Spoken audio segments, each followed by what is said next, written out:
30 seconds remain. So Mahmoud has a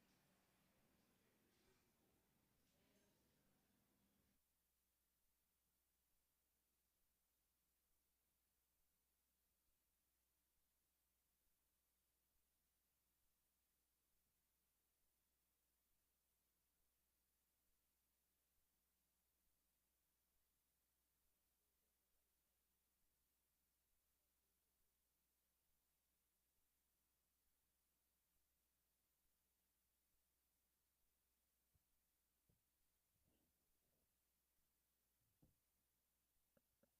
Okay, great.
How many people? 20.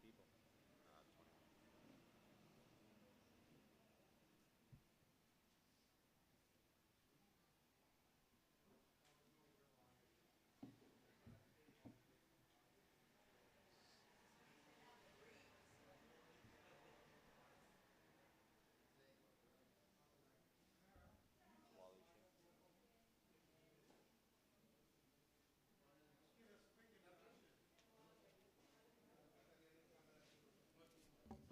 Testing, testing, one, two, three.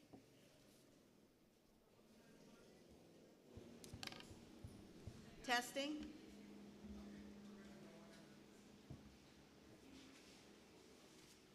Are we good to go? Good to go? All right, look at that. We're starting on time and everything. That's awesome. Well, I'd like to thank everybody for being here, and I think this is a beautiful thing. We are so fortunate to live in a country that democracy is alive and well, and that we have an opportunity for candidates to share their ideas with their constituency and to discuss with each other, and then people can make educated decisions about who the best candidate is for them. So I would like to thank you, Honorable Andre Perez, for being here, Mr. Heredia, Mr. Abner Bakab, and of course, Mr. Danny Laga. Is that right? Thank you. For attending tonight's debate. I'd also like to thank our sponsors, Reef TV Radio, the San Pedro Sun, Coral Cablevision, the San Pedro Lions Club, and the San Pedro chapter of the Belize Tourism Industry Association. At this time, we will stand for the anthem.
Thank you. You may sit. I will briefly go over the regulations and rules for this debate. I'll try not to keep it too long. I would like to mention that the candidates drew numbers when they were here to determine which order they sit and be asked in. There is a moderator who is Ms. Janelle Coho Gonzalez of the San Pedro Sun. She will be making sure that we follow our rules and structures of the debate. There is one presenter. The presenter will ensure that each participant is allowed their fair allotted time to respond to the round of questions. The presenter will read the prepared questions that have been solicited from our public. The presenter is myself, Tamara Sniffen, of the San Pedro Sun.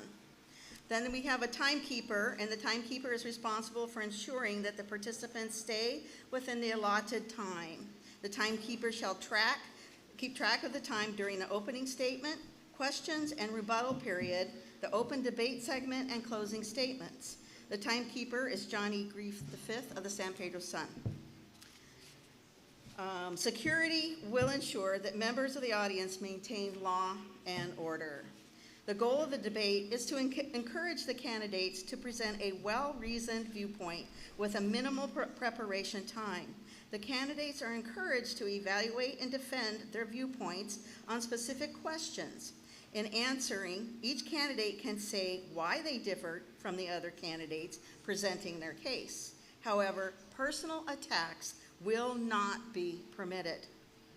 Each candidate will receive a fair and equal treatment. Each candidate will be allotted the same amount of time in their opening remarks and answering each question in the rebuttal round and in closing remarks. At the end of each candidate's allotted time, the timekeeper will ring the bell. First, there will be a 30-second bell warning to let you know that you're on your last 30 seconds of your time. So the first bell you hear doesn't mean stop. It means go really fast for the next 30 seconds. Then the second bell will come indicating that you are finished with your time allotment. Our opening statements will be the first part of our debate, and each candidate is allowed 3 minutes for their opening statement, in which they can introduce themselves, explain why they are running for standard bearer, and provide other background information. Again, this is 3 minutes per candidate. Of course, you don't have to stick to the 3 minutes if you don't want to. That's just your limit.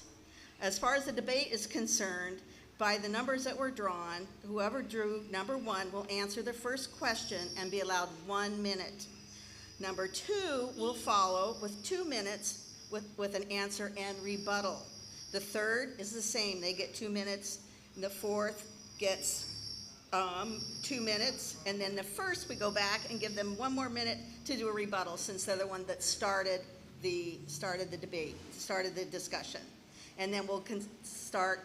Actually, we're going to do 4 questions. So each one of you will have an opportunity to be the first one to answer a question. We'll save our 5th question for when we have our open round discussion.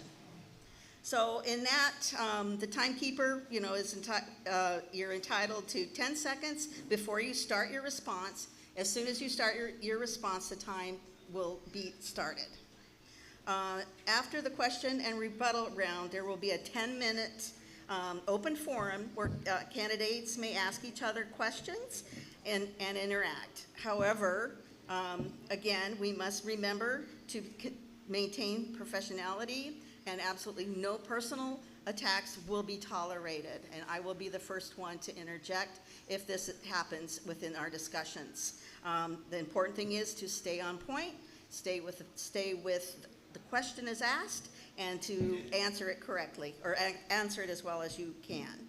At the end of the open debate, each candidate will be allowed 2 minutes to make a closing statement. As far as the audience is concerned, it is a privilege to be a member of the audience, and as such, everyone is expected to abide by the rules and regulations. Attendance is by invitation only.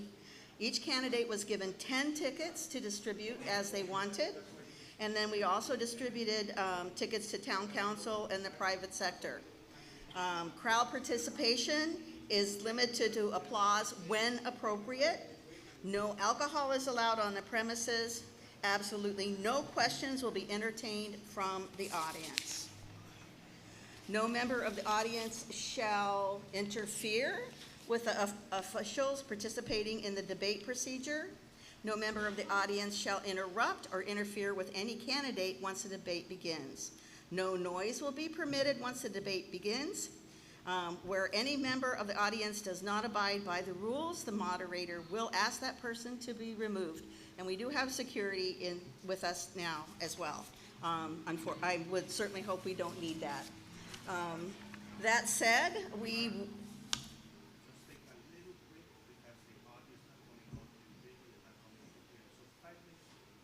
I'm sorry?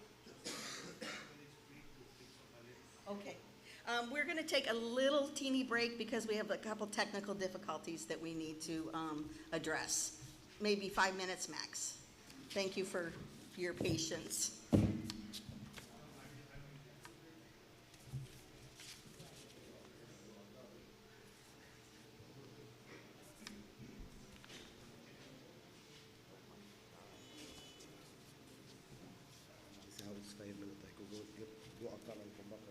Okay. Don't go too far.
the button controls the microphone, so if they want to take it out and put it on, it's just a little button you need to press. Okay, great.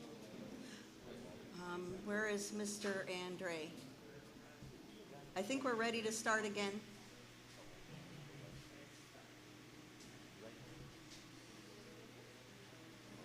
On your microphones, there's a button that turns on and off. So if you don't want it on when you're not speaking, you can shut it off.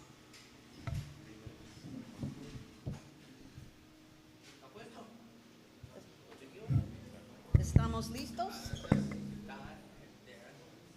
Hello? Testing? Okay. Your no phones. Okay. Okay, we're good? Okay. I also wanted to add that we did ask the candidates to bring their flag that represents their party and that it could be displayed in front of their tables.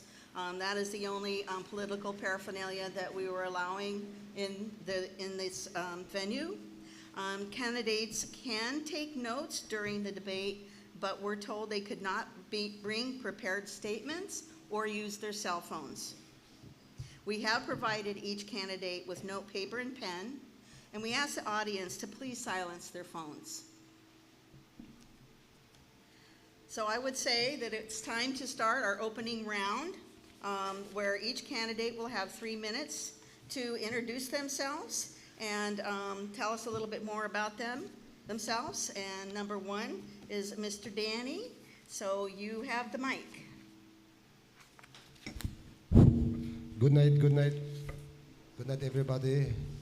First of all, I want to start thanks Mr. Eden, Mr. Dan, Rift TV, San Pedro Son, for have this show for us. Let me introduce myself. My name is Mahmoud Laga. I know as Danny Harmouche. I'm running for Belize Rural South under UDP Democratic Party under Mr. Shane Barrow. The reason why I'm running for a minister because I know we need a big change. We need a big difference. People are dying. People are hungry. People are doing so bad. So we need a big change for them. We need to help them. That's the reason why I'm running. Thank you very much. Our next candidate is Mr. Abner Bakab.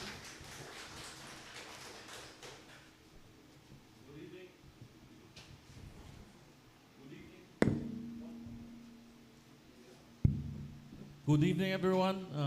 First of all, I would like to thank the people that made this debate happen. San Pedro Son, Reef TV, the BTIA as well. I would like to welcome everyone. I see the mayor that is here, people from the town council, and everyone else. Thank you for taking the time to come to this very important event. No, I came to San Pedro in the year 2000. I was 15 years old. I came to work here in San Pedro as a lot of people here came from out of the district to find a better life. No, I started working in the chamber. That was one of my stepping stones. Of course, serving our community as a community servant and helping our tourism, our tourists whenever they get hurt and need the emergency service hyperbaric chamber. Moving on from there, of course, I started our own ambulance service here in San Pedro, something that had never been done under any type of administration, PUP, UDP, independent parties. It was historical because it was something that was never done that, again, benefits our community and our tourism, making it much safer and much secure. So ever since I've been working in, like how I said, community service for our local community and our tourism. I'm today running under the Belizean Justice Movement. It's a new movement.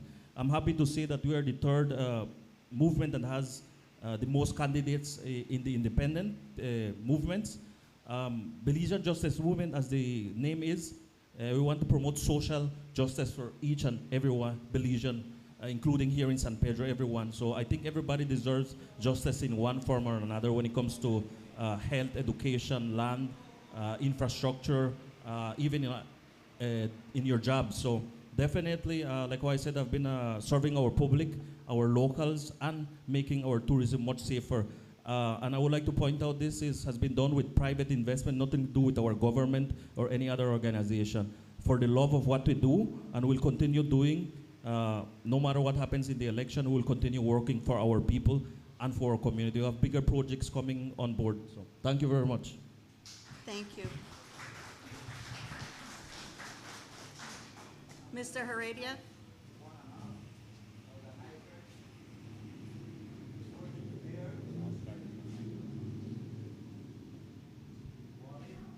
Councilors, invited guests, it is a pleasure to be here tonight. To what? Otra vez. It is a pleasure to There be you go. here tonight once more, offering myself to run as area representative for the Belize Rural South. I have won 4 general elections and 2 municipal elections. Having served Belize Rural South for 17 and a half years with humility, dignity, and respect. And the reason why I'm running again is because there is a saying that says the only time that you to save your country is before you lose it, your island. No? And I believe that we are losing our island, we are losing our democracy, and hence the reason why I decided to give it another shot.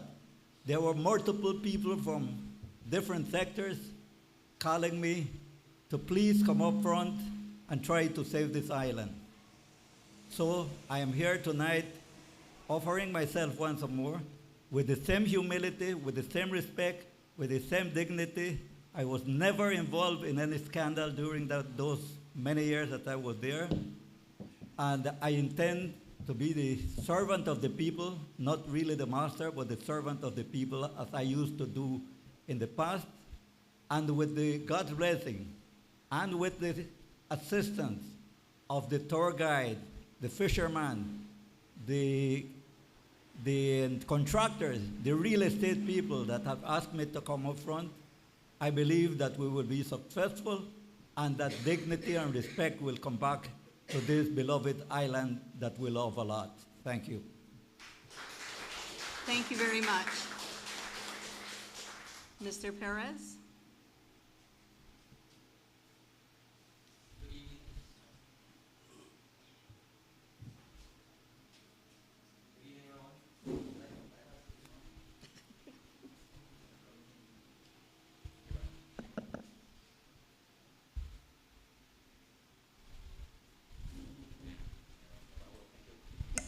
Good evening, everyone. Just to introduce myself, but first I'd like to acknowledge my esteemed opponents here, Mr. Danny and Mr. Abner, Don Jr., and of course to you all, the audience watching right now present. I acknowledge our Mayor, Wally Nunes, who is the former mayor, and everyone else here that are representing the various political parties. I want to also make a special acknowledgement of my wife, which is also important to mention as we move forward in the work that we're doing. It is important we acknowledge especially Women's Month. We acknowledge all the hardworking women that work every day here in Belize. I say Belize because as the current area representative and standard bearer for the People's United Party, Blue, I want to send greetings not only to San Pedro, but as well as Key Caulker and as well as St. George's Key, because Belize Rural South is all these islands as well. So to all our people watching Key Caulker as well, I acknowledge you all. And of course, tonight we're here to discuss many issues, the way forward, and I will remain open, positive as always, looking at our past 4 years, our accomplishments, and also the way forward. That the way forward means that we are not without any challenges. And of course, that every day as we grow this economy, and of course in our opening statement later, in our open remarks in the dialogues, you will eventually see what all we have accomplished. But the most important thing, as your area rep, I want to share with you that the issue of challenges is there for everyone for us to deal with it. We have done a lot, much have been accomplished, but as we deal with challenges, yours truly, I always maintain the philosophy that when we focus on the problem, we never deal with them directly, but rather look at the possibilities, how to solve the problem. That is key in leadership. That is key leadership as we move forward. You alone cannot do it. But it is important also that you surround yourself with good advisors. And as such, I'm happy to be here. I am very much excited. I'm inspired. I'm motivated. The initiative, the strength. I still feel the energy, the youthfulness to carry on for another 5 years. So with that said, I want to say thank you. I'm ready to bring on this very important debate here to the moderator, and also to close out by stating that we live in a very democratic country. In these days, while we watch the world unfold, we're seeing so much in the news where there is really democracies at the very much of threat. Here in our region, we remain a country that is very open, very diverse to our people who come here to do business, who come here to retire, or expats who engage with everyone else, including all our stakeholders. To our brothers and sisters in Central America, our country remains open to you all, that we continue to work. We are not a country of not wanting our people to get them out. And that is democracy. We do not forget that with our open arms, our hermanos y hermanas de Centroamérica. Muchas gracias. Thank you very much. Okay, we will start the first round of questions. Mr. Danny will be the first one to answer. Remember that whoever answers first gets 1 minute. The other 3 candidates get 2 minutes because they can include a rebuttal in their comments. At the end, the first person, which will be Danny, gets another minute to respond back as well. And that's the platform that we will follow. We have 4 questions, so we'll just go down the table this way. So the first question is subvention. Ambergris Caye and Caye Caulker contribute significant money to the government of Belize via tourism taxes and GST, with little subvention in return. How will you, or have you, lobbied for increased financial support from the government? And that's your answer. You're first, Mr. Danny. Well,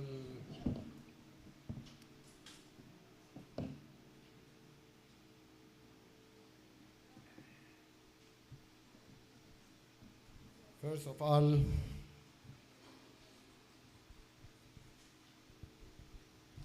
we need to fix the taxes from it because the taxes is very expensive. Keep your microphone. And the BTB need a lot of work and a lot of things to be good again.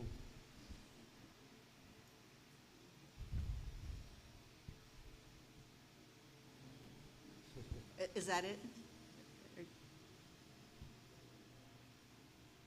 Yeah. Okay, thank you very much. Okay, Mr. Abner, do you want me to read the question again? Or okay. Subvention. Ambergris Caye and Caye Caulker contribute significant money to the government of Belize via tourism taxes and GST, with little subvention in return. How will you lobby for increased financial support from the government? Yes, rightly said, Ambergris Caye and Caye Caulker contribute significantly to the money in taxes to the government of Belize, with little return to our island. And this has been happening ever since. Both administrations had been there. They have been at the House of Representatives, never fighting for San Pedro and Caye Caulker and other stakeholders like Placencia, Hopkins. That is the truth of our sad situation, our reality, when it comes to the government of Belize not returning this fair share to our island. One of the things I think can help with making this work, or making the effort to get more money for San Pedro, is, of course, the redistricting, where we can have more than 1 representatives representing our island for the amount of voters we have here in San Pedro. As you know, the Belizean Justice Movement, some of the people involved are the ones heading this battle in court that up to right now has been put into a halt for reasons unknown. I think it's a violation of the Constitution and our rights as Belizean. But definitely, I think the redistricting would help in having more representatives lobby and fight in the House of Representatives. We don't go there to be friends with whosoever is in power. We are there to get the benefits for our country and our island, and that is bringing more of the money here so we can invest it in our health clinics, our road infrastructure, and of course, in many other things that is much needed. That you did have another 30 seconds. Yes, so definitely that is a way we can help to get more financial support for everyone here in San Pedro. Thank you very much. Thank you very much. And again, just a reminder, the first bell you hear means you have 30 seconds left. So you are next, Mr. Heredia. Do you need me to read the question again, or would you? Okay. Ambergris Key and Key Cocker contribute significant money to the government of Belize via tourism taxes and GST, with little subvention in return. How will you or have you lobbied for increased financial support from the government? Well, I believe strongly that the way that the two islands can generate more income from these taxes is for government to give more autonomy to the local authorities. But this administration, I have seen it, rather than giving more autonomy, they have taken away. For instance, planning used to be completely controlled by the local authorities. All those monies used to stay over here. Today, it has to go to Belmopan with a percentage of those revenues staying in Belmopan and the balance over here. I believe also that every time you're supposed to have other sources of revenue to come over here. Take, for instance, Kikakar. Kikakar was a village getting practically nothing. With our administration, every single financial income that goes to Kikakar was done under our administration. From taxes, the little trade license, everything that has been there, transport, everything has been done through our administration. You can check that record and you will find that is so. You can ask the different village council chairpersons, and that has been so. And San Pedro, I believe also, I think it was heard loud and clear by the Prime Minister, by the area representative, by the mayor, that a portion of what San Pedro generates would be returned to this island, to both islands. I haven't heard, or probably I am wrong, they can tell me. I haven't seen what percentage has returned to, in four years and 3 months, I haven't seen what has returned to this island from what is generated in the tourism industry. So there again, you have to have somebody that will lobby for the interests of San Pedro. Thank you, sir. Pleasure. Mr. Perez? Thank you. So the question is why the little subvention that in return that we do for lobbying for increased financial support from GOB. Well, one of the first things we need to understand is that we have to move away from that perception about subvention. Subvention means an assistance to a municipality or where it goes to a village council. That has been, ever since for many decades, the feeling of the impression that if we don't get subvention, we do not get anything else for the municipality. Let's start with this. Plan Belize 2.0, in there with the pillars that we talk about what we're going to do for the different municipalities. It talks about giving more strength, more autonomy, not only to the municipality, but rather to the village council. Case in point, let's start with the village council. Beginning this year, they will be enacting, and by the way, there is no trade license being charged at the moment, because as per the Village Council Act, coming this year, they will be able to charge trade license, and that's going to be another move towards making more autonomy. Let's come back to San Pedro. For example, San Pedro right now remains a very robust tongue in terms of the municipality. We cannot depend on just saying, I want subvention, because the many ways of how we give back to this community comes in various ways. Case in point, making autonomy to the council, we can go ahead, for example, in 2023, when Cabinet passed what you call the Municipal Securities Act. What that does, it empowers a municipality to be able to borrow funds. And no other municipality is able to do that rather than having a strong, very much financially strong municipality. And San Pedro Town Council easily qualifies for that, to borrow funds to make the work has been done, as has been the streets that have continued to do for 9 miles. Thank you. Thank you very much. Mr. Danny, you have a minute to respond if you'd like. Oh, you need a mic.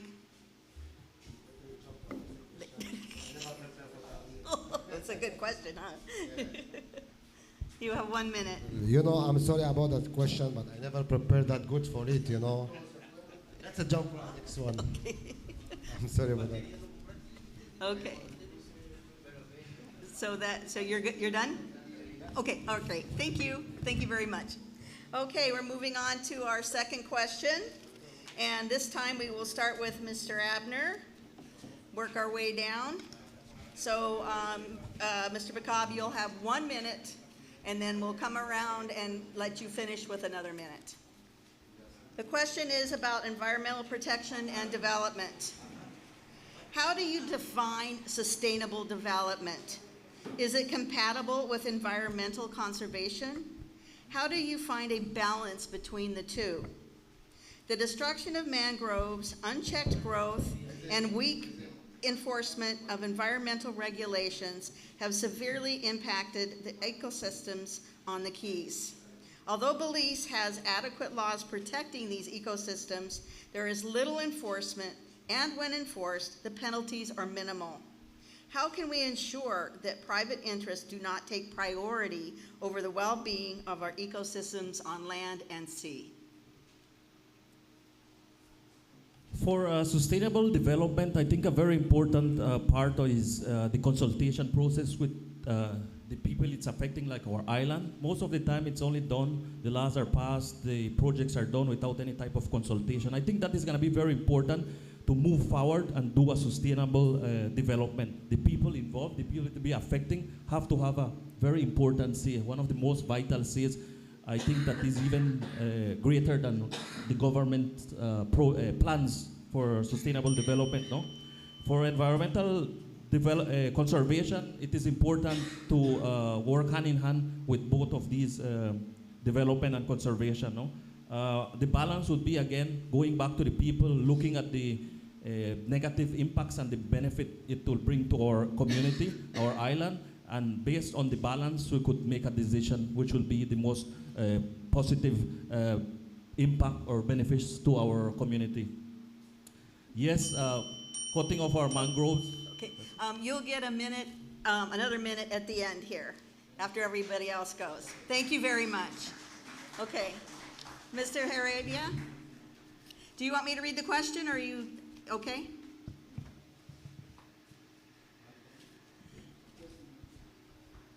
Okay, sustainable development is when there is sustainable development. That is when something will be developed, you have to find a balance between your development and the environment.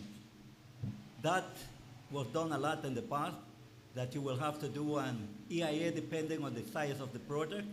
You will have to do an EIA, and then they will do sometimes consultation with that depending on the magnitude of the project. And then how does it balance between the two? Is exactly, you make sure that so much percentage is left for conservation, so much percentage for development. The cutting of mangroves, that, again, I believe that is crucial, something very, very crucial. Today, there is no regard whatsoever to the cutting of mangroves, to the dredging where silt will eventually end up in the reef. 10 years from now, what will be for the future of our children? So today, I believe that we should ask our area representatives to look into that. Or, I don't know if he's part of the, or he agrees that that is the way it should be done. Because we have seen, I went through the different areas and I saw massive mangrove and creeks that have been covered over there. No regard. I want to know if there was an environmental impact assessment. Who gave the permits? Was there any consultation? But for years and years, and that is the cry of the municipality today here in Kikaka, let us stop this destruction of mangroves and our environment. Otherwise, there will be nothing for our younger generation in years to come. Thank you, sir. So, thank you, sir. Mr. Perez? Yes, thank you very much. When we're talking about sustainable development and if it's compatible with environmental conservation, obviously we've heard it so many times about the destruction of our mangroves, and of course with the blue economy we talk about that fine balance of looking at maintaining an environment and at the same time sustainable development. Let's look at the mangroves. When we're talking about dredging and cutting of the mangroves, that is a result that we have inherited for many years. For all our water sites have been sold off. For many years, we're being sold off, and we have remained struggling because these mangroves now are all private lands. You can check it. Let me give you an example right now. We start off right now, as I speak to you, we are grappling, our ministry, Department of Environment, 234 acres in those same creeks that Mr. Wade is talking about. There is a threat, as I speak to you right now, an island, 234 acres, given, guess when? October 2020 to somebody that his wife ran for elections and lost. That was what? Land compensation. And today as I speak to you, they have cut it up in 700 lots. I am telling you, as long as I am a rep over my dead body, that is not going to pass. But that is the hallmark of what was inherited, and we are cleaning up. As I speak to you today, we have the Department of Environment established here in San Pedro a first than never before. And guess what? I can tell you the Department of Environment has fined and sanctioned much more people than ever before. So it's working. We are not saying we're doing the full work, but more enforcement is needed. And that is why we're important that we partner with our NGOs like Holchan, like our tour guides, tour operators. We appreciate that you bring us and report it. Case in point, just this Sunday, there was somebody road trying to dig some lands that was stopped, and that person has been fined. So the work is continuing. It is an ongoing. We're fighting the fight based on what we inherited. Thank you. Thank you.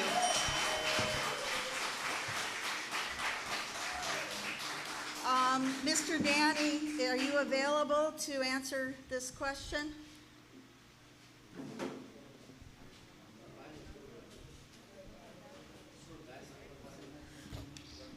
We will let Mr. Bakab respond with his 1 minute response. Yes, very evident destruction of the mangrove, like how the minister was saying. He's been there for 4 years. I haven't seen him put a stop to anything or stand up for any of these things. The destruction in San Pedrito, nothing to talk about here. But again, we have to review the laws of Belize and make harder laws for these private interests that come here and buy property and they can do whatever. I think putting more laws would definitely help to protect and conserve our mangroves and by the way, our ecosystem, because our mangroves are a vital part of our ecosystem, and it will bring more benefits to everyone. So I think that is very important. The laws of Belize are not strong enough to be able to even have good policies, good penalties, and even some jail time for these offenders. Thank you. Did we lose a candidate? Okay. I guess we'll keep on moving on. The next question will go to Mr. Give him like a couple minutes? Give him like a couple minutes? Let's just give him like 1 minute to see if he's okay. Maybe we could have somebody check. Did somebody check on him?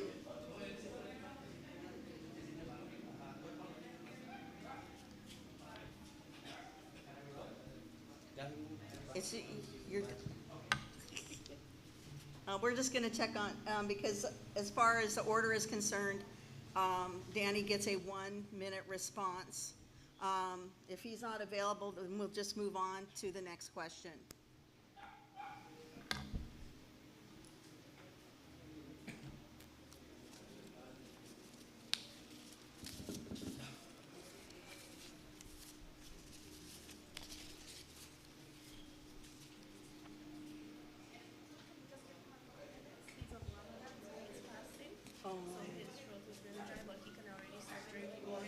Oh, okay. Go ahead. Okay. Okay, we're going to move on to question number 3, which means we will start with Mr. Heredia. This question is about housing and home initiatives. As new businesses and developments grow on the Keys, so does the demand for more employees. Both islands are experiencing housing shortages, and workers from the mainland cannot afford to live here with their families, often separating adults from their spouses and children. Even those living without their families cannot find affordable housing, and they are usually forced to live in substandard accommodations. Some countries require large tourism developments to include employee housing in their permit applications. Would this ever be a consideration? In Belize, government housing projects have been created to provide affordable housing. Do you see this being implemented on the island as well? What measures will you take to remedy this problem? And this is yours. Yes, sir. Okay. Well, definitely San Pedro and Kikacar are two of the fastest growing one village and the other a municipality. And we see every time more and more, because of the development, more and more people from the villages and our district coming over here. They are welcome, but I agree with you all that something needs to be done, and I definitely would support an initiative that big project will include that they have a housing scheme that will accommodate the working force. That is needed in many countries. That is the way it is done, and I would definitely support that as a consideration whenever they apply for their permits. And I believe the two islands also need not only for the employees, for the residents, because they are Thank you, residents. sir. I'm sorry, your time is up. You'll get another minute after we do the round to finish up. Okay, well, Okay. I would consider that one for the housing for the. Sir, we'll give you another minute after the other candidates have answered the question. Another minute after the other candidates have answered. Okay. Okay, thank you. Mr. Perez. Thank you you're very much, next. moderator. So we'll need to start off first by saying of the four major pillars that we have in Plan Belize. One, which is of course education, and the other one is health, and the third one is jobs, and finally the fourth one is important, is housing. And I can safely say to you that if the first three, we're talking about health, we have done excellent NHI.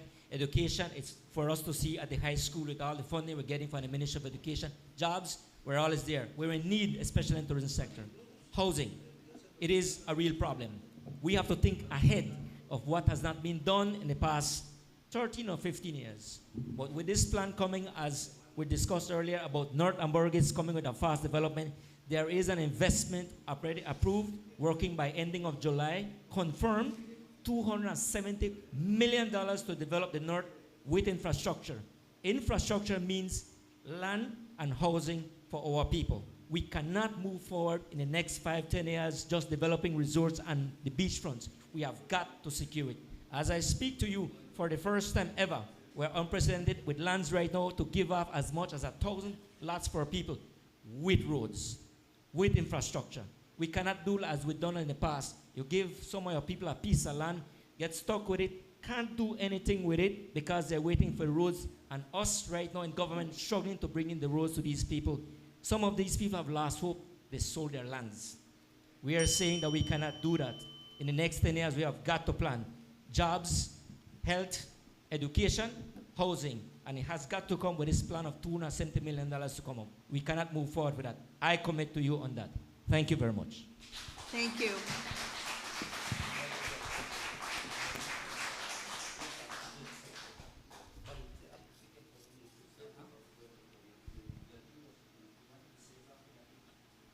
Okay, it's no, Abner answers and then Mr. Heredia is done.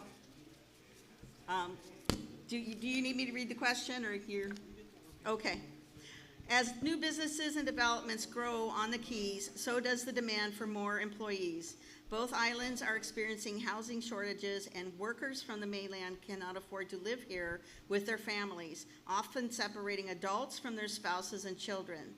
Even those living without their families can't find affordable housing, and they are usually forced to live in substandard accommodations. Some countries require large tourism developments to include employee housing in their permit application. Would this ever be a consideration? In Belize, government housing projects have been created to provide affordable housing.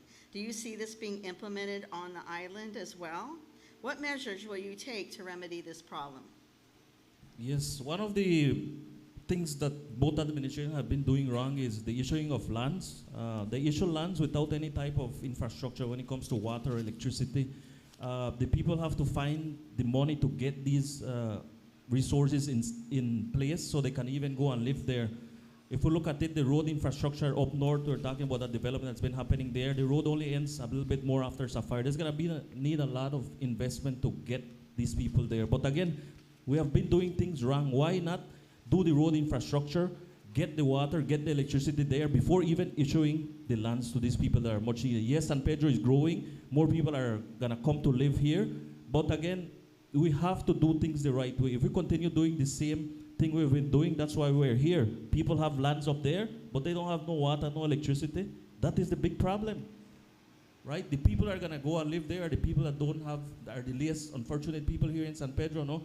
So if we talk about the last, here in San Pedro, when was the last project the government did, or for the 4 years that they have been in power? Have they given any houses here in San Pedro? I don't think so, I haven't seen anything. So when will it be done? So we're talking about doing things better, but it hasn't been done. The record is there that they haven't been doing things the right way for the benefit of our local community, our residents. Let's stop thinking about ourselves and start thinking about doing things the right way. Thank you very much. Mr. Heredia, you get 1 minute. 1 minute to finish up. Are you done? Okay. You're done? Okay, okay. No, we're moving on to the next question. So the next question and the last question in this, well, we could. This question is about, and it's right in lockstep with what you were addressing, Mr. Perez, is development and infrastructure. With the never-ending challenges of road conditions, lack of long-term urban planning, unreliable electricity, limited sewage systems, and solid waste management, how have you or how do you plan to implement infrastructure improvements on the island? Can you provide a timeline for addressing these issues with specific measurable deliverables? Certainly, and as I had mentioned earlier, is about this $270 million investment that has been approved in conjunction with IDB, and of course, working in developing North Ambergris. And also with $37 million invested as well in the Blue Cities, where San Pedro also is included, Belize City and Punta Gorda. The second phase also includes Kikaker coming in. In terms of the timeline that we're asking about, we are starting the project for Ambergris Key this year with the signing and the developing of a project that will last approximately 5 years. With that comes the infrastructure, which is water, sewer, paved roads, and of course, paved roads and streets for housing, which is very, very much important. It's coming in the next week. With this government, when given that opportunity to continue serving, the plan is just to continue doing the right things that we're doing. The plan is in place. Thank you very much. Thank you. And you'll get a minute to respond after the other candidates answer. Well, Actually, we need to start, no, right, we're Abner.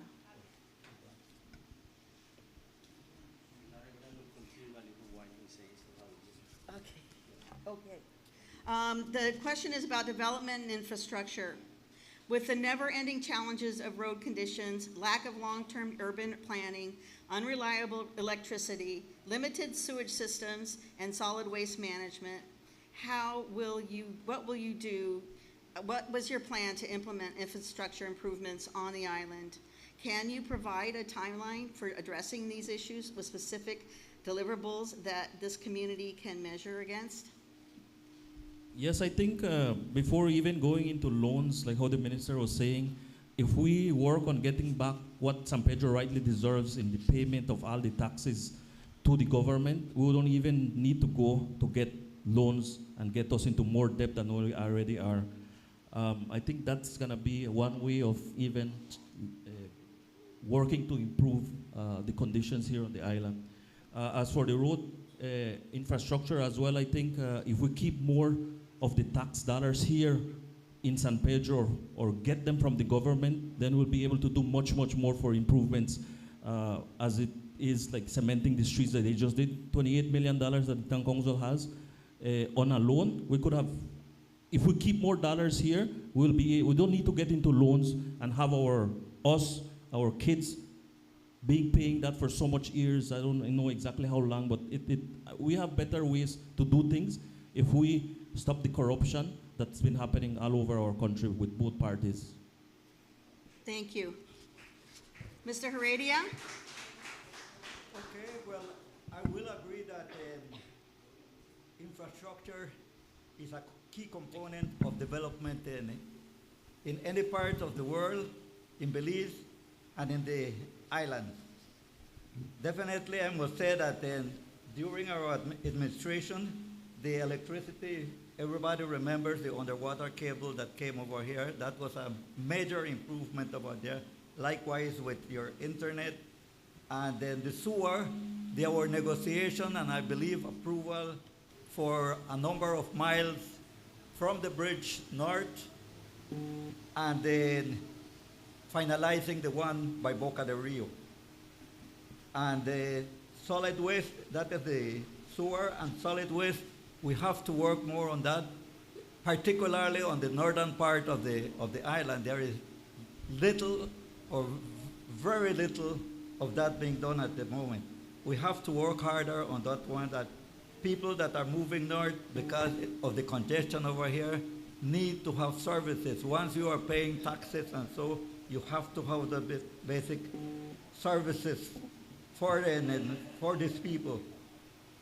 And the hospital, indeed, that it was promised by myself at the time, it was promised by this area rep, and it didn't materialize. But negotiation had been done by our administration. 30 million had been approved for the hospital. Unfortunately, COVID came along, and that was delayed. Otherwise, that should have been in place. But nonetheless, it is going on, and it is something good for San Pedro. Hopefully, I will inaugurate that hospital We over don't there. need in the any future. comments from the audience, please. And then many other things, roads, streets, that has to be done in conjunction with development. Thank you, Mr. Heredia. Thank you. Mr. Andre, you have 1 minute. Yes. You know, I want to address this very carefully right now. In terms of infrastructure, we can always sit down and say, well, nothing is being done up ahead of north. But I want you to understand that from 2008 to 2020, that infrastructure remains stagnant in terms of electricity, sewer, water. Nothing was done. In the last 4 years, we are trying to play catch-up plus to develop up north. And that is also a result of a government of the day that gave all the land, all the go-aheads to BAL without anybody coming after them. Now they're struggling, and we have to bail them out because that electricity with other submarine cables should have been here a long, long time ago. It was promised in 2020, and it's now just materializing finally now. That's under our government right now. So it's not about what wasn't done, what we're going to do in the future as it relates to infrastructure. Thank you very much. Thank you very much. For our final question, we were going to do this as the beginning introduction to our open discussion. So we'll ask this question, and you can raise your hand and answer. And be respectful, give other people time, and then you can ask each other questions, and you can move on to other subjects if you would like. But a question that all of you can answer, as together, we won't be timing you or anything, is transparency in public meetings. Many decisions affecting the community, such as municipal projects and permits issued to large developments, do not include community consultation. Often, little explanation is provided on how these decisions are made. Do you feel it is important to engage in the community, and why? Who would like to start with that? Yes, you may. Thank you, Luis. You know, when it comes to transparency and public meetings, we have to be cognizant of the fact that times are changing. Times are changing whereby we as a government have to go along with the flow and the changes. And I want to start off first by acknowledging our town council and of course my office and our government that consultancy is when you call a meeting and only 10 people show up, that's not consultancy. But when you look at the advent of social media, where every single person has a right to speak out, and when you have a town council or when you have an office engaging each and every person, that for me is consultancy, that for me is transparency. We are not censoring anybody. So when it comes to, in terms of transparency, I want to commend the council as well on the work they have done. I believe our work under Andre Perez, under the Blue Economy and Disaster Risk Management, you can look at Holchan, how well they have their books in terms of auditing, so I don't see any issue with transparency. Everything that happens in the government at this point in time as it relates to loans, they have all been rescheduled at excellent interest rates, so that when we borrow that $270 million, we are getting it at rock bottom, that it's too good to deny on that. So all of this comes to transparency, public meetings. It happens every day. 11,000 people that vote for me can engage in it every day by accusing me, criticizing me, calling me out, and I have access to it. That for me is freedom. That for me is democracy. Nothing is being censored here. So the time of community engaging is something that we have to look at in changes. With the advent of AI coming in right now, I believe more than ever before, this community, both Kikaka and San Pedro, are actively engaged, really keeping in contact, in tune what our government is doing, what our local government is doing, what our village council is doing. Mr. Heredia, would you like to add something? Well, I must say that indeed there is very little information given to the public. There is very little consultation in major projects. For instance, there in the Department of the Environment, in the Environmental Act, all the coastal area of Belize, it says that only 5 stories supposed to be allowed. I don't know, all of a sudden you're saying 9 stories. How does that came about? I remember when it went from 3 to 5, there was a consultation at the council. Contractors and developers were invited to give their input as to what they feel about this project. Today, you see everything happening. You don't know who is the contractor. You don't know how much it is costing. All of those things need to be put to the people. It's financing that comes from the people. They need to know how their monies are being spent. Nothing is wrong with doing project infrastructure and that, but tell the people who is the contractor, how much will it cost. And all those things need to be addressed. And let us work together to make sure that in the future, if it didn't happen, water under the bridge, but let us try to do it in the future. Thank you. Abner, would you like to add something?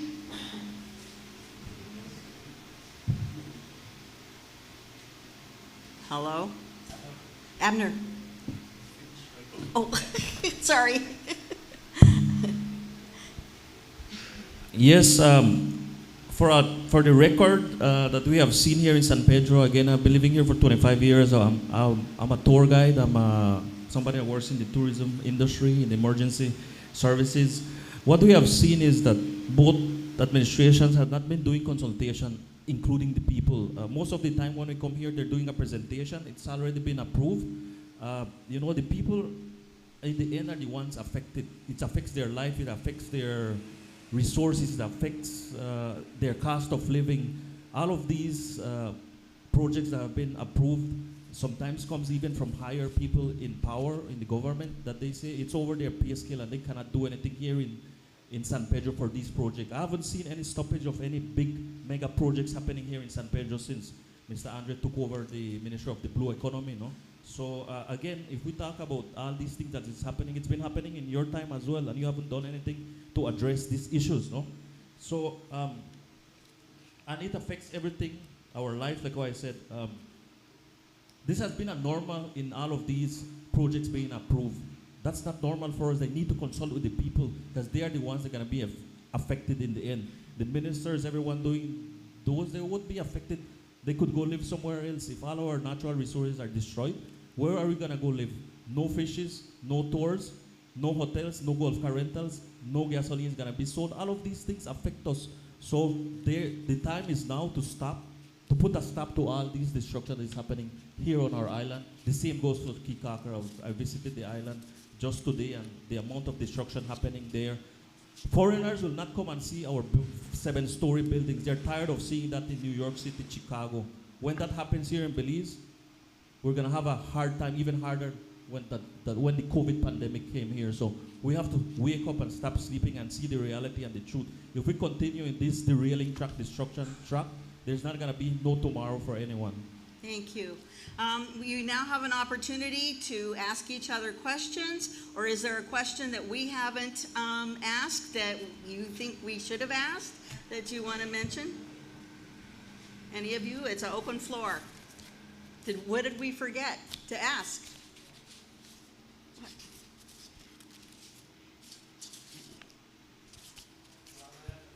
Yes, I would like to ask the minister that question I've been discussing all night on when it comes to the protection and conservation of our natural resources. We have seen the destruction in San Pedrito, we've seen the destruction up north, down south in Kikaker. What have you done to put a stop to that, to control it, minimize it? Remember, this is our livelihood. This depends on us surviving, having a future, having tomorrow. Just like how I said, no mangroves, no fishes, no tours, no barrier reef. No diesel is gonna sell. The taxi man won't have work. Our ambulance service won't have work. No emergencies, nobody getting sick. So I haven't seen anything that you have done to be able to help us secure and safeguard our future when it comes to everything, cost of living and all of these things that I've just mentioned. So if you'd like to tell everybody what have you done to help us have a better better today, better tomorrow, and our future for our kids. Okay, well, first of all, I tried to get your question, but then eventually you went up and just giving comments and rather than focusing on the question. But I figured that you were asking about you having this impression that there is too much destruction with the land development to the back, in particular the area that you said San Pedrito. Let me tell you something here. As a era rep and also as a minister of the blue economy, that has been a challenge in terms of all these properties. Case in point, if that land over there, many people are thinking that those lands over there was public and acquired for public and private, became private. For the record, that land, and Mr. Reda knows that land has been there in private property for quite some time. And the person who bought it just now, or some years ago, is now developing it. What they're doing is they have obtained all their EIAs and environmentals, everything clearance to get the dredging there. Secondly, the area where they're dredging, according to DOE, is simply that area where we have water passage coming in. So to that effect is that they're doing it in compliance to pull up the area. According to the people, they tell us that that is designed for middle-class housing development. It is not designed for poor people or whatever you want to call it, or those that can't afford or less. We're talking about two people who work together, able to afford maybe $200,000, $250,000 lot to build a home right there. That is also for middle class. So that's the plan for those people. In terms of when you talk about mangroves, that is a struggle, a real struggle. But that also, it will be futile for me as the air rep to be pointing fingers at what was not done in the last 13 years. What we're trying to do now is fix by bringing in the Department of Environment permanently stationed here, bringing more people, partnering with our NGOs, it is important, including private sector. And that is why I want to acknowledge private sector, who are always the one highlighting, bringing to light, because the enforcement is always a challenge. But when someone reports, I can tell you, whether it's the Fisheries Department, whether it's Forchan, whether it's DOE, we act. So it has to be a concerted effort. Look, as your area rep, I am not condoning anything of this, It is a concerted effort. But to stand here to say it is my job to do so, only me alone, I won't be able to do it. But I can tell you, as the Minister of Blue Economy, I support and we must protect our environment, especially as it relates to mangroves in Ambergris and Kikaka. Thank you. Mr. Heredia, did you have something you'd like to add? Just a follow-up to what Mr. Maka asked. Because it is a serious, serious issue. Taxi drivers are asking, developers are asking, how do people get this permit so easy? That is one. Secondly, do you have anything to do with those permits, or if any recommendation given by yourself or anybody else for these projects to go ahead?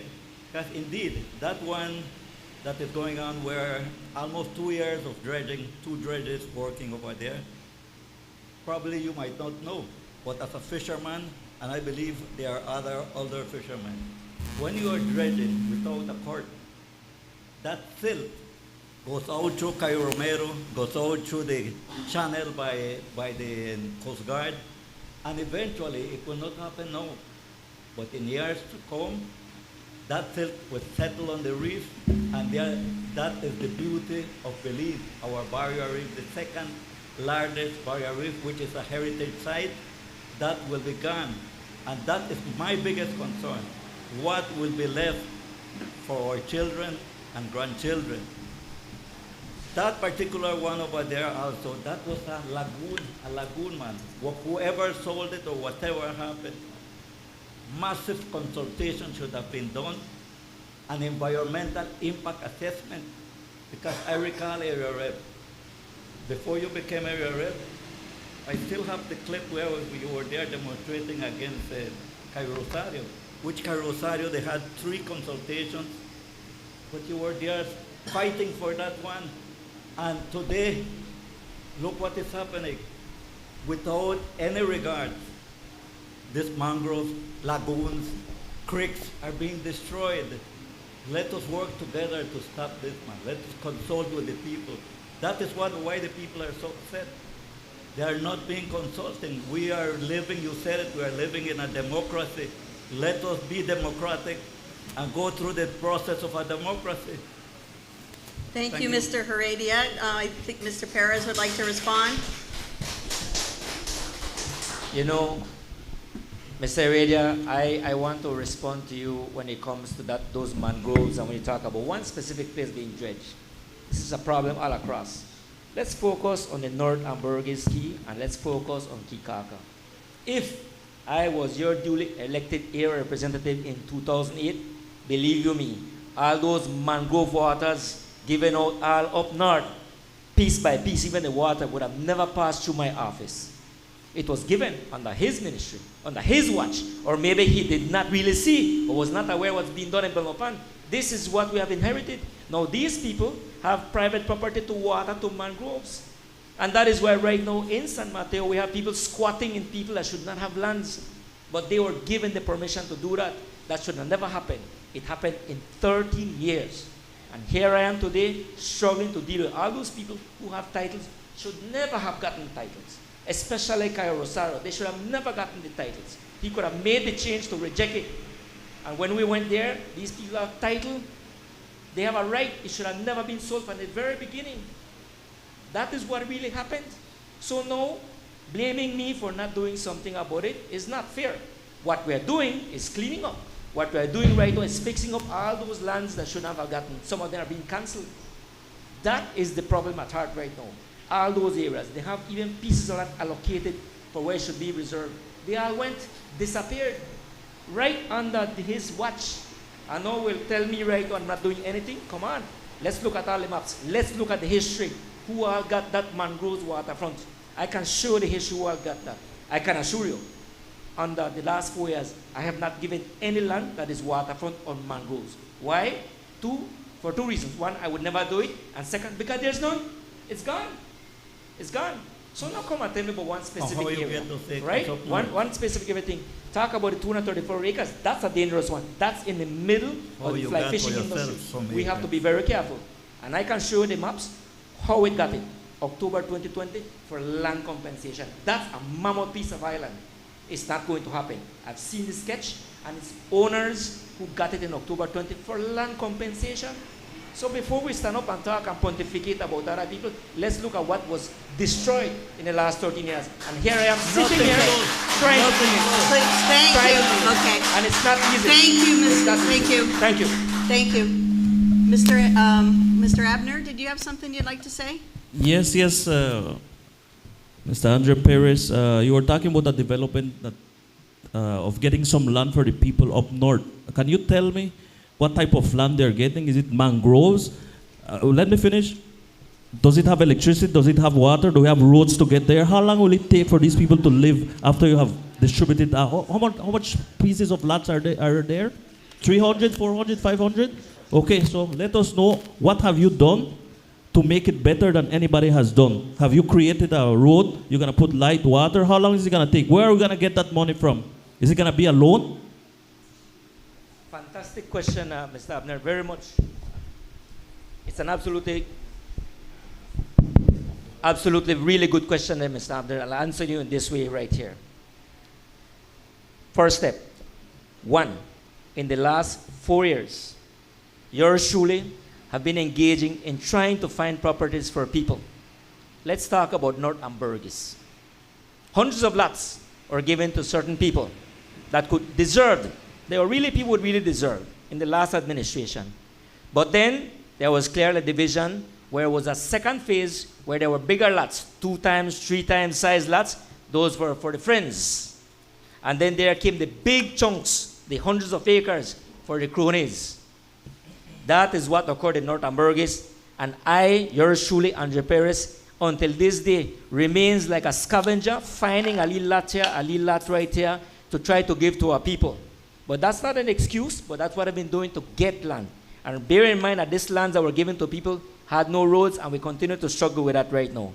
That's the land I was given, and then the same people I'm telling you about, I have no choice but to sell.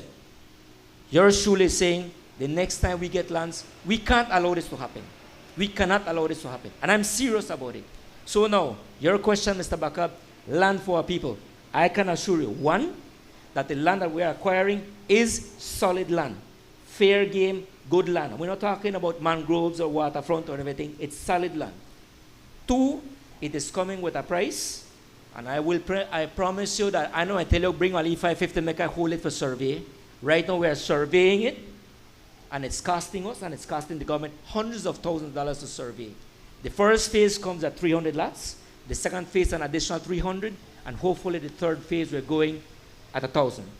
You might want to ask, how are you going to pay? Well, of course, land is not free. Land is not cheap here in San Pedro. Of course, land for Belizeans is a right. You must get a piece of land. So my goal is to get lands for the younger generations who do not have a piece of land. And believe you me, and mark my words, those that have lands or have families that have lots of land expect to get one, you won't get it. We're talking about a younger generation who are born and grown here, 23, 24, 25 years, have a family. Ask them if they can get a piece of land. That's the biggest issue we have, and I'm going to tackle it. Finally, roads. Indeed, roads. Mr. Bakab, very good question. Sadly, all those private lands given out, tracks back in the 13 years, was given 1 ton with no roads. So now I have spoken to my Deputy Prime Minister and my Prime Minister. I have to open a road to do those lands. And you know what? I will have to take it away from people who got private lands, and we have to compensate. 13 years ago, 13 years I was in government. Why wasn't that road built? You know the roads that go all the way to Tranquility, all private lands, you're going through the beach. No roads. So we have to fix all of that, Mr. Bakab. And that is my job that I am going to fix. And I can guarantee you there's no other person here right now that is sitting here in front that is able to do that. I take it and I take the bull by the hands and the problems in my shoulder to move forward to build roads, because there's no way we're going to give a piece of land to a young couple who wants to build family and to have roads and water. That is how come the $270 million is going to happen. Land, road, street, water has to happen in the next 5 years. Thank you very much. Thank you.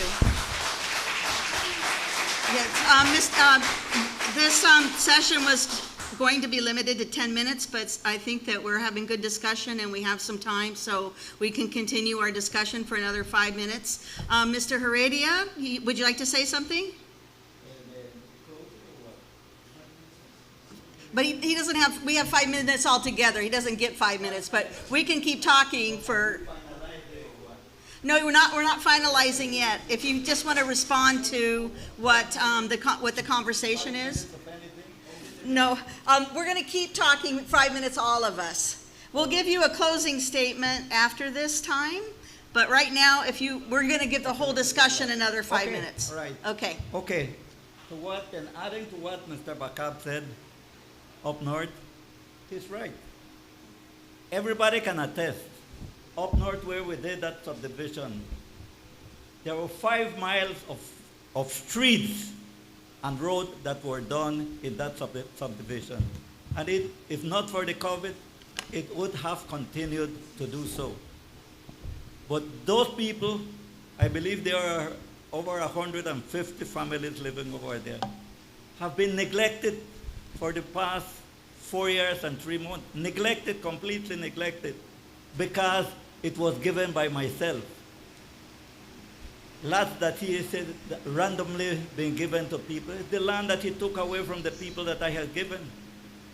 Just to find out that to say Mr. Heredia has given this 2-3 times to people, only for people to find out that it was canceled. Letter of cancellation arrives at his office, was not given to the person. When they find out somebody else have it, September of last year, several people have that.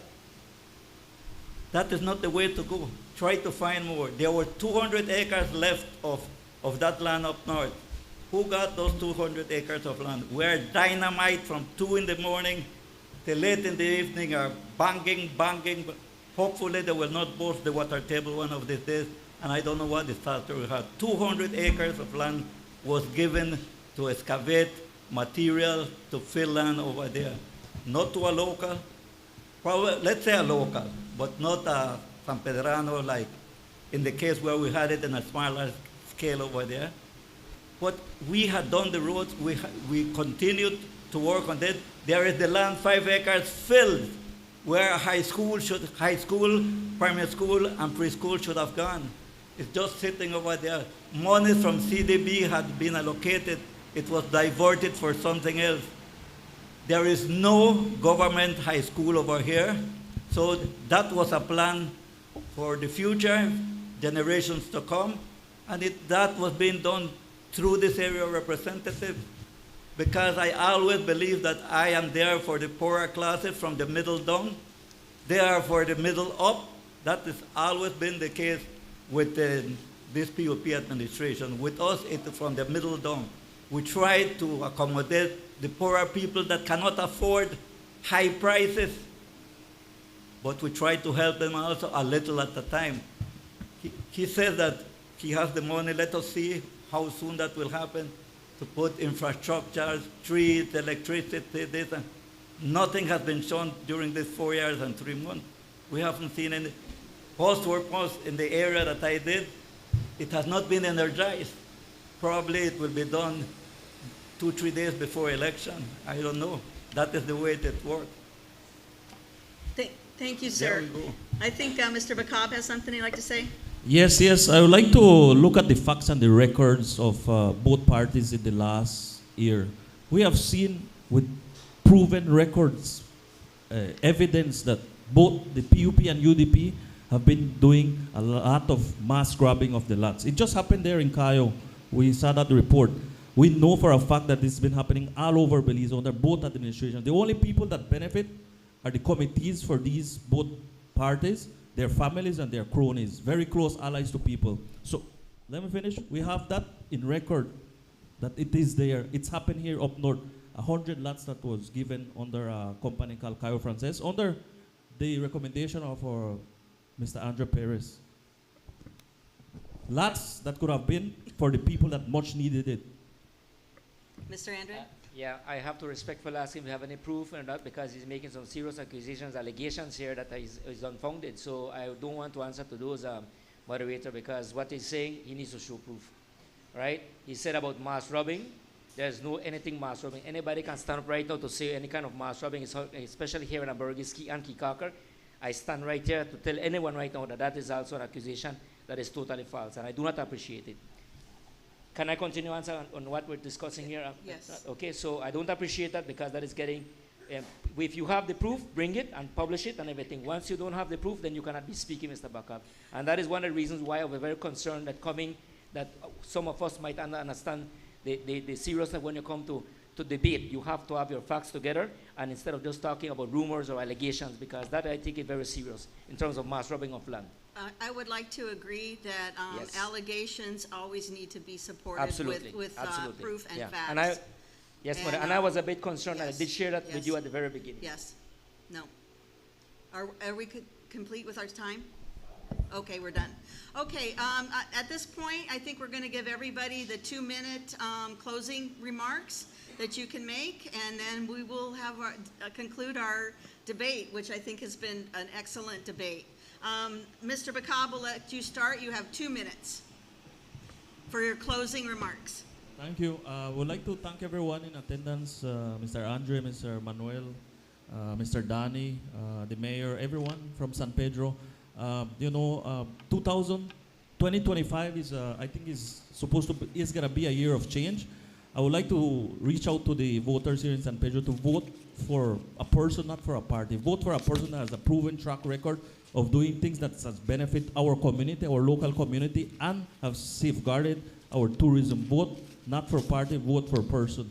We need serious change in the whole country of Belize, so we're reaching out to everyone, asking everyone to come out and vote, exercise your vote. That is your right as a Belizean. And again, don't vote for a party, vote for the person that has a proven track record of doing great, positive and beneficial things for our country and for our island. Thank you.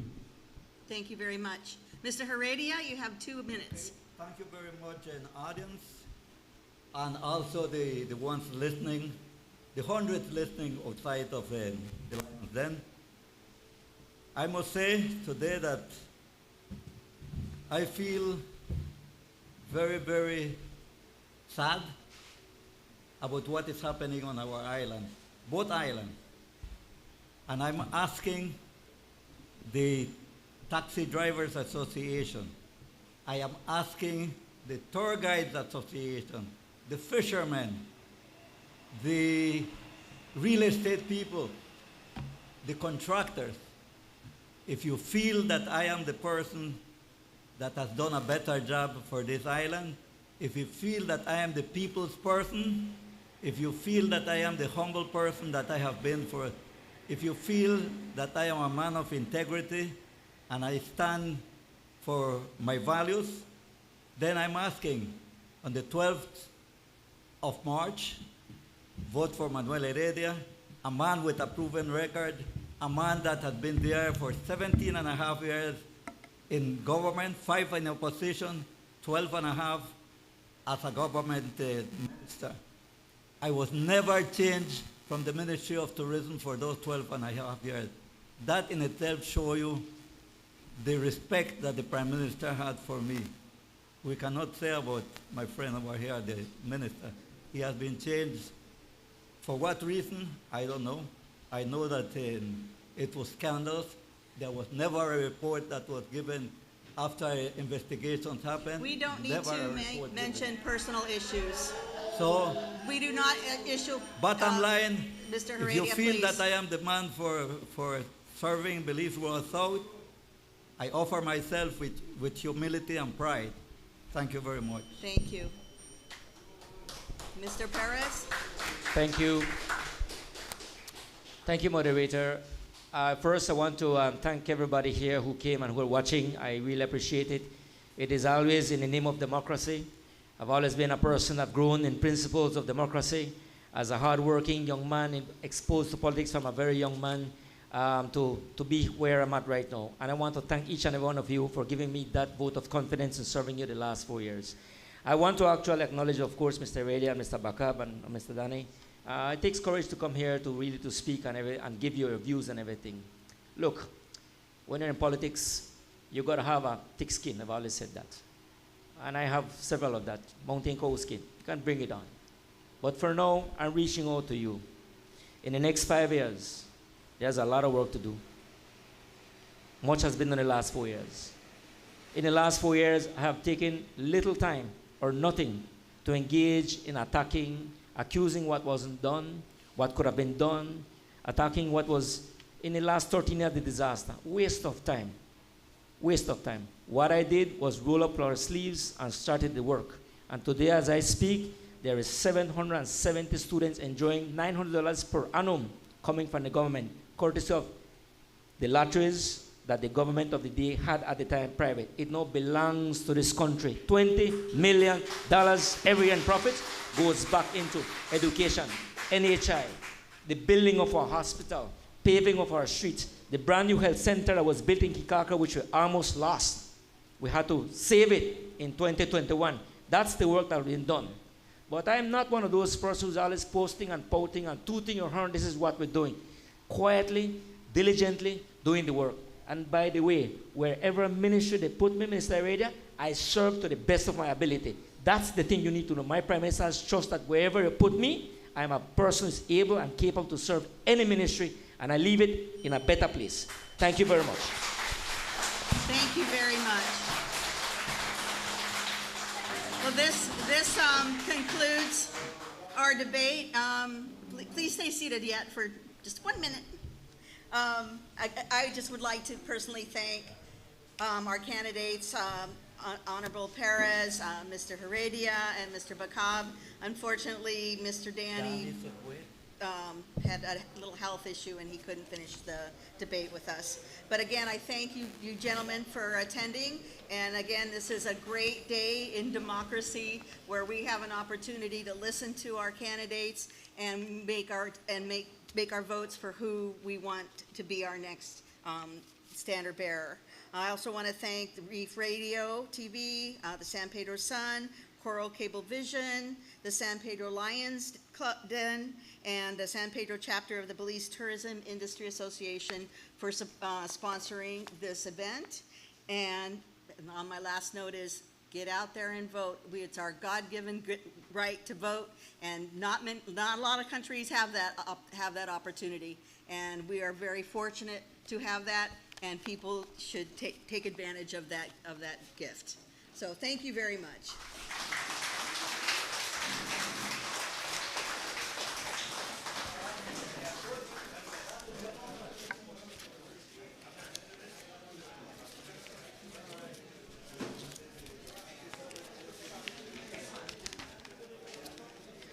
Yeah, I would like to get a group picture, please.